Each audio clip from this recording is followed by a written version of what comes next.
out. Let me just bring in counseling the people who are undergoing some crazy moments of anger management.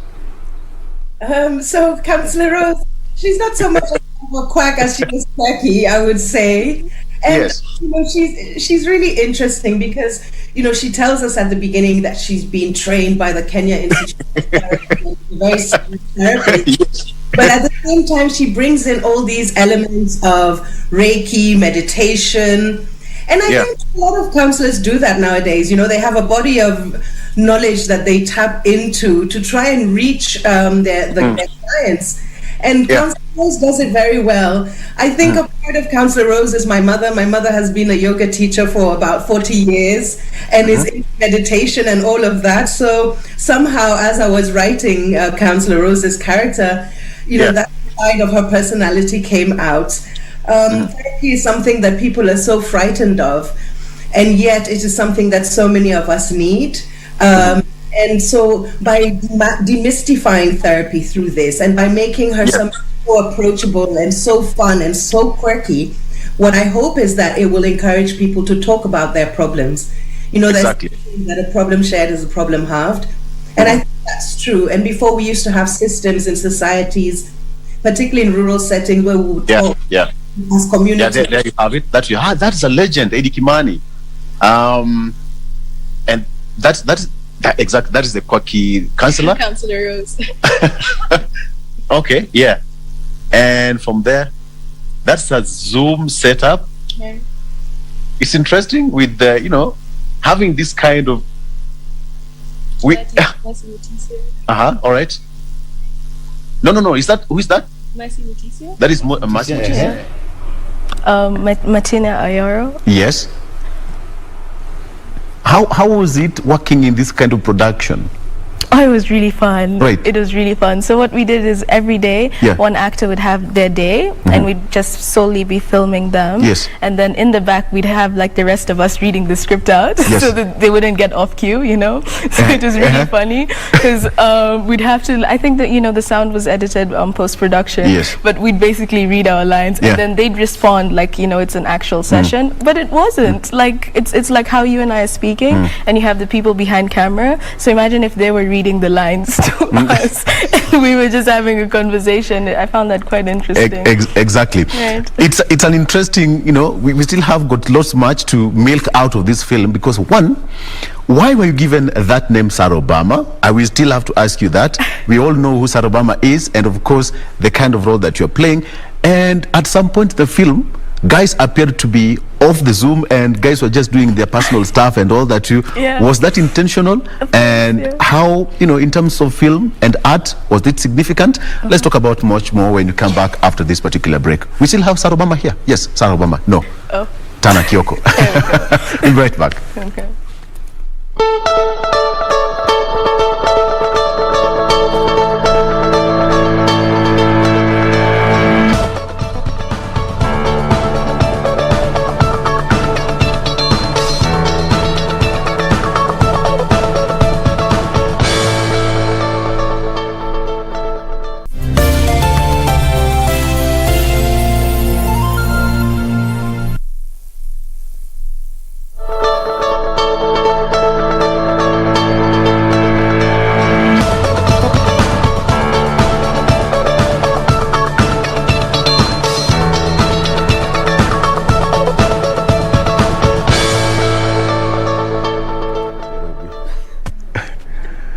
All right, welcome back. You are still watching Good Morning Kenya with me, Victor Oloo. And of course, with me, I have Tana Kioko, and her stage name is Sarah Obama. Now, Maimuna, let me ask you this question. We all know who Sarah Obama is. And now we have Tana Kioko here. So question is, how did you just come up to give Tana Kioko the name Sarah Obama? I cannot take credit for the name Sarah Obama. Yes. Tales of the Accidental City, as I mentioned earlier, was adapted from 4 short stories by different writers. So Sarah Obama's character is part of a story called Banana Jam by Kevin Wachiro, who's an amazing friend and writer, and he's the one who gave her that name. And I think it's because it's so recognizable. In a sense, we all love the Obamas. We all wish Mama Sarah was, still around. And I guess it was a nod to her. But the name, I didn't change the names of the characters. So I took the 4 stories, which were of these characters, that lived independent lives. And what I did was create the anger management class and then basically gave them a voice in that anger management class. But the story, as they stood in themselves, I really have to credit the authors, which is Margaret Muthe, who wrote the Martina Ayoro's character, Sitawa Namwalia, who wrote Black Paint, Louis Njoroge's character, and Kevin Mwachiro, who wrote Sarah Obama's character, and the 4th story I wrote, which was Jacinda's character. And I just basically created a story world in which they could come together. And I, tried to figure out initially when I asked them if I could adapt their stories into a stage play, because it was going to be a stage play. I pondered about how I could present these different characters on stage. And I realized very quickly that I didn't want them to just present their own stories as monologues to the audience, that I wanted them to interact, because it's in that interaction that you can bring in the comedy and the tragedy, and you get to really understand who these characters are. And that's why the anger management class happened. Absolutely. Let me just come back to Tana here. The play itself, the film itself, was supposed to be staged. Right. How come it was taken to film? COVID. So when COVID came in, there were a lot of, there were general restrictions on gatherings and everything. Yes. So we had to get creative as artists, And I think it was Maimuna who came up with the idea. Somebody said to her, well, realistically speaking, in 2020, if somebody had an anger management meeting, it would be on Zoom, right? Because you can't meet in person. And then she had the idea, and it was like, bing! And then we did it on Zoom. On Zoom. Yeah. How is the reception?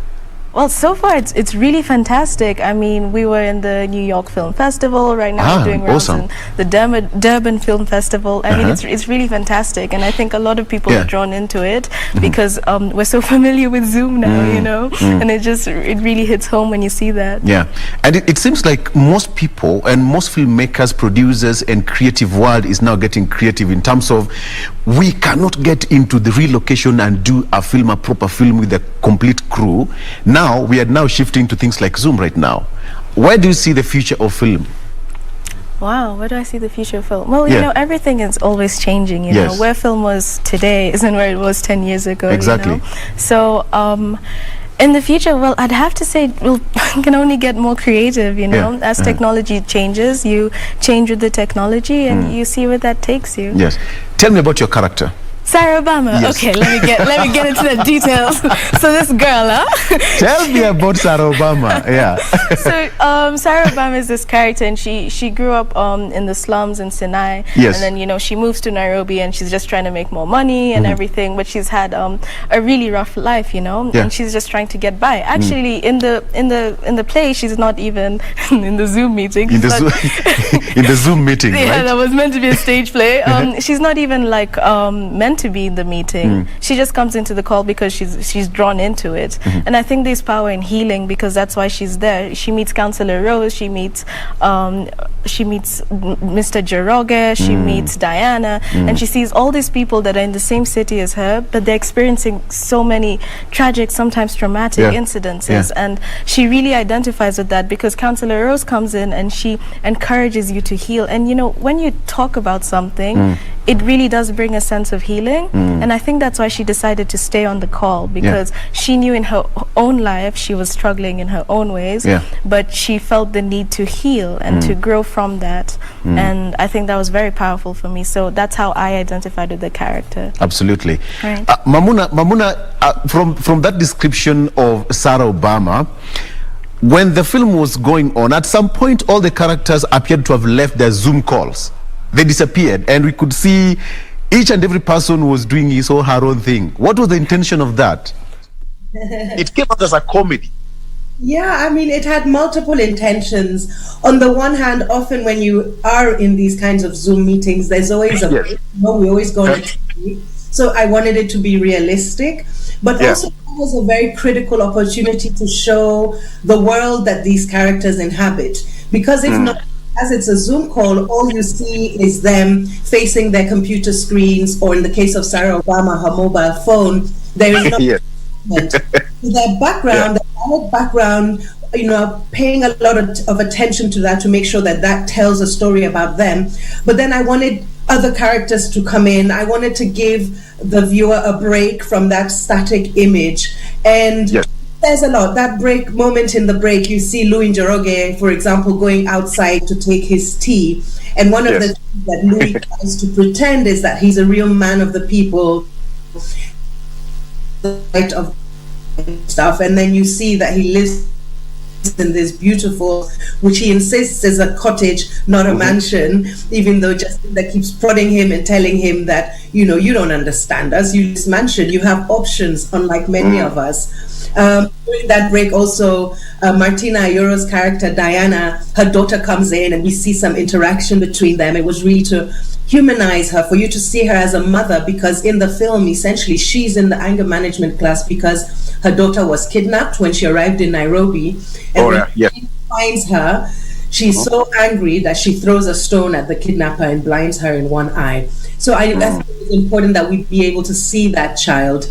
In the case of Jacinda, played by Mercy Mutisia, during the break, she's reading a religious book about how to avoid going to hell, which is very much part of Jacinda's character. Strong believer. She's a feisty woman, and her relationship is only with God, not with any other man. So all these elements, I could bring those in through that break period. Yeah. And Tana tells me here that you're getting that global recognition. How do you feel about that? Well, we're super excited. When you make a film, you never know what's going to happen with it, where it's going to go. I'm a first-time filmmaker, so it's only by doing this that I'm actually even understanding the process of how you release a film, how you distribute it. So at the moment, we're doing a festival run for this first year, and in a few festivals, it's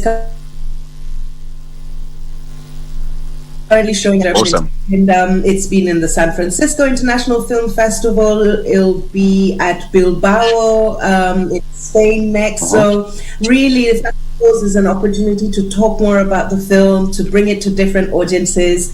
And then the hope, of course, working with an amazing distributor, Media Pros Africa, Wange, and I'm hoping that basically she will sell this film. Yeah.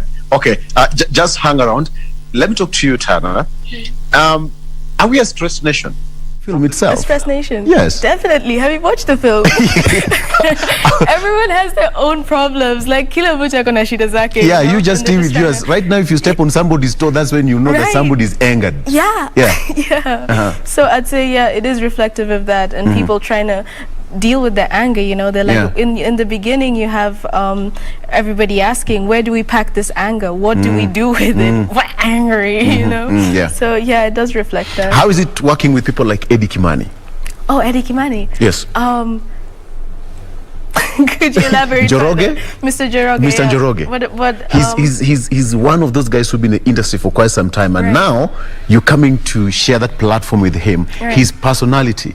Right. How is it? Oh, it was so nice. Eddie, I felt like he was like the dad of the whole thing. Like, he was really kind, and when we were there, he was very relaxed, and I was actually like trying to really gain an idea of how to be like a professional, because it was my first time acting around him and around there were other experienced actors on set too. So I was really just trying to mimic the whole idea of like being an experienced actor and how to act. So, if I saw him sitting down relaxed, I'd be like trying to be relaxed too, But I think generally everybody there was very, very kind, and we just had this synergy, Yes. And I think it came out in the film when you watch it. Absolutely. You really feel like we relate because to each other. when you look at this kind of film coming out, there are these young kids from, I think in Skorogosho, who try to imitate, they take a real life scenario, then they dramatize it in terms of, in terms of having the equipment to shoot a film and to produce even a short film. People nowadays go digital. We have people using phones. Is that where we're heading to?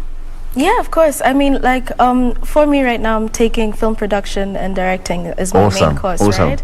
And part of the things that we were encouraged to do, because at some point we couldn't access the school equipment, was to use our phones and try creative film at home. And be creative about it. Yeah, and it was graded in class. It was taken like an exam, you know, but you have to adapt to what the industry has right now. Right now, our phones can be a really good camera that you couldn't use maybe like 10 years ago, you know. You have a speaker, you have a microphone, you have different settings, you could even get filters if you like. So yeah, I think it's pretty easy now. Absolutely, absolutely. But Maimuna, you are in Barcelona right now and we are in Kenya. How do you compare the two terrains in terms of film production? Well, I've only just arrived in Barcelona, so I was living in Kenya for the last 10 years, and I moved to Barcelona. I haven't made a film here. So I don't know, but I think like Tana is saying, nowadays, even with a mobile phone and a creative mind, you can create some amazing work, which has meant that hopefully that space has been democratized a bit. You don't necessarily need to have millions of dollars behind you to tell your story. I think one thing that's happening on the continent, which I love, is that we as Africans, we're telling our stories more and more. Probably I'm older than the two of you, and I remember, you know, in the 80s and 90s, this real gaze towards the external world, towards the Western world, and us trying to imitate what they're doing. And you look at what's coming out of Africa now, and we're leading the way. The kind of innovation that is on the continent, I must say that I don't see here. And I think it's because of necessity. When not everything is handed to you, you have to find other ways in which to do what you want to do. And I think is about that. It's set in Nairobi, but it could be any African city. And these characters, in a sense, they really reflect the societies that we live in the terms of inequality. There are massive, massive, massive inequalities. Of course, there's poverty here in Spain, but there is all over the world. But the level of inequality that we have to contend with, I think, is astronomical. The disparity in wealth, you know, the lack of basic services, health, sanitation.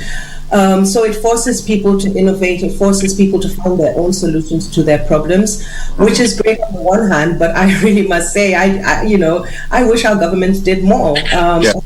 For me, this film also has to have a political message. It's not enough how we're being treated. It is not enough, and a lot more needs to be done because the inequalities in our cities are just so huge. All right, absolutely. Let me just bring Tana here briefly. It seems we have got a lot of stories that we are yet to tell in Kenya. Right. And as a film production student, what's your vision? My vision is to tell these stories. Like, personally... You feel like you have an encyclopedia of stories to tell. Oh my goodness. And especially when you sit down and talk with someone, you know, anybody, literally, I feel like everybody has such a unique experience in life, and if they just get the opportunity to share it, you'll learn so much. So I really hope that we can tell stories more. And I think for my generation, it's really simple because a lot of people are just sharing their Instagram stories, you know, on TikTok. You have a lot of ways that you can do it. But I think it's really important that we share this information because as you live in a city, you have the tendency to be more individualistic and, you know, just think about me. But when you listen and when you learn, that's only when you can, you know, really realize more about the direction that maybe you'd like to go, because through the experience of others you can kind of guide your own experience, and I think it's important to share because of that. And also, like I said earlier, the power of healing that comes from speaking about you. So yeah, absolutely. I hope to tell these stories one day. My director is asking me a question. Unaitwa nani huko kwa mtaa? Sarobama ama Tana? Kwa mtaa. On the streets. On the streets they call me Tana. Yes. Yeah, but if we get familiar, maybe I'll let you call me Tana Banana. Allah. TK. Allah. The T-Dog. Allah. Yeah, but Tana is fine for now. All right, okay. Let me ask you, Maimuna, this question now. On that film, there's that window of zoom loading. Was this intentional? Yes, absolutely. It was all intentional. You know, initially I thought, okay, we're just going to film this on Zoom directly. But of course, the video quality, the sound quality wouldn't have been good enough. So what we did was to, film with high definition cameras, proper lighting, and all of that. And then in post-production, add the zoom element. And I worked with an editor called Faith Musembi. And, once I had given her the basic edit, in a sense, which we worked out together, she then spent a tremendous amount of time making sure that she added those delays. There are times when the calls drop. We wanted to make it as realistic as possible. So you will see sometimes the different characters drop off the call because their internet connection. There you have it. We've watched it, but though it's a very short, it's buffering. Okay, I continue. Yeah, there's those moments of buffering. There's also, Sarah Obama being the youngest character, she's also like texting in and she sends emojis up all the time as reactions. So in fact, using that Zoom interface in itself allowed us to tell you more about the characters. So, for example, Sarah being the younger one and sending emojis, but at the same time not having access to a computer, so therefore she's on her phone. And Faith Musembi also played a lot with like the views. We had full artistic license, so at times you have it in gallery view where you're seeing all 5 characters on screen. Other times you're seeing just one character on screen. So it took a lot of thought, a lot of work to basically edit it that way, but everything was intentional. All right. Okay, hang around. Tana, how long did it take to shoot the whole of this film and put it together? Surprisingly, okay, if you had to guess, how long would you think? No. I'll mess up. Come on, give it a go. I'll mess up. Maimuna, give me a hint. How long did it take? Okay. Okay. 2-3 months? 1 year? Wow, no. A week. Yeah. I got it. You got it. It took a week to film. But if you count, taking in the script, when we're doing like behind the scenes and just trying to learn the lines and everything, that took about 2 weeks, I think. But when we were like doing the shooting, we did it in a week. Yeah. And it was a film on a budget. Yeah, it was on a budget. We had it on a $10,000 grant, and we just had to make magic out of that. Yeah. So we made it work. Do you really feel that the Kenyan film industry, we are completely tapping our talent and our potential out there? Wow, I don't know if you can completely tap into potential. I think, things are always dynamic and changing.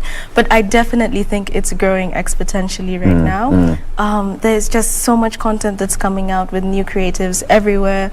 I mean, even in school, I see it with like so many people joining in film school right now. There's so many more shows coming up, with crime and justice on the scene. And it's brilliant, I like it as things grow. And I think it is growing. And Maimuna, in terms of the government support, the government said that they'll be planning to reduce taxes on some of these local productions here, but we don't see local producers and filmmakers going full throttle to tell these local stories. Where do you think we are missing the mark on our local scene, Maimuna? I think things are changing. The filming took a week, but the whole process took about 2 years when you consider the writing process, editing. Wow. And all of that. So yes, filming took a week because budget limitations. We were very lucky. We got a grant, a $10,000 grant from the African Culture Fund, and then some additional support from the African Publishers Innovation Fund, and that's how we were able to make this film. But I do think things are changing. I have other friends who are filmmakers who have now gotten grants from the Kenya Film Commission, which is something that is quite new. I think the director is dynamic and is trying to support film in new ways. It's never enough. It's an industry that's growing. There are many people trying to access a limited amount of funds, but I do think that it's improving in terms of slowly there being access to local funds. And I think this is really critical, that money should come locally. Because we can't always be dependent on international institutions to fund our stories. And also, if we're very honest and we want to say that we're telling African stories, then we also have to be paying for telling those African stories so that we have the independence to tell the stories that we want to tell without anybody else's agenda being a part of it. So I think there's a lot of work to be done. We often talk about how, the arts are suffering and artists don't get any support. Yes, it's very true, but I think it's true also for many, many other people. Just generally, you have a lot of very talented people and a lack of opportunity, and that's across sectors. So we just have to keep doing what we can with what we have, and ourselves create the environment and spaces to do more. I think that we need philanthropists to go. There are many, many rich Africans. Why don't you invest in the arts? Many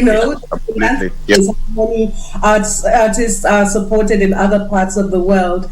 We don't always have to go for big funds and stuff. So if you're a lover of the arts and you have a bit of extra money in your bank account, support an artist and a project. I think that's how we will move forward, with more and more people supporting. Absolutely. Just to give Tana here her final words. Now, you are a student of film production, right?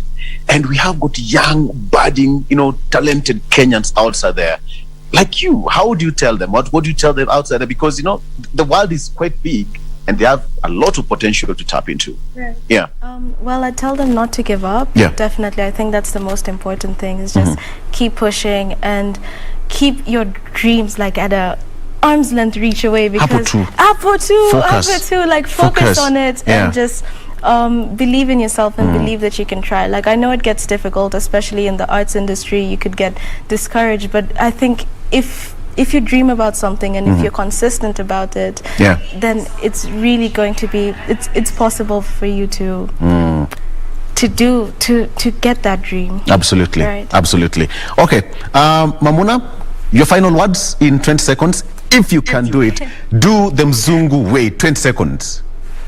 I would echo what Tana has said. If you have a dream, follow it. It will take hard work. I think sometimes we see a final cut and we think, oh, this took a week to do. It is a lot of hard work, but put in the effort, and believe me, you will get the results that you want. Collaborate with people, get mentors who have more experience, and just keep at it until you make it.